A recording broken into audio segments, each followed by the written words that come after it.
Modesty 2.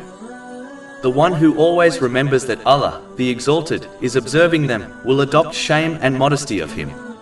Remembering the countless favors of Allah, the Exalted, while a person remains ungrateful, will also encourage them to become modest of Allah, the Exalted. Finally, remembering that a day will come when they will be questioned about every little thing in their life by Allah, the Exalted, will also inspire one to adopt shame of Allah, the Exalted. The thing which strengthens shame of Allah, the Exalted, is the fear of Allah, the Exalted, whenever an evil desire enters one's heart.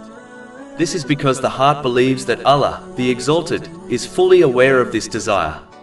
If this attitude becomes established in a person, then their shame of Allah, the Exalted, will become strong. In addition, fearing that Allah, the Exalted, will turn away from them in dislike because of their desires and actions, also strengthens one's shame of Allah, the Exalted. But this modesty and shame can become weak and in some cases disappear if one abandons examining themselves in the way described, and by abandoning sincerely obeying Allah, the Exalted, in His commands and prohibitions.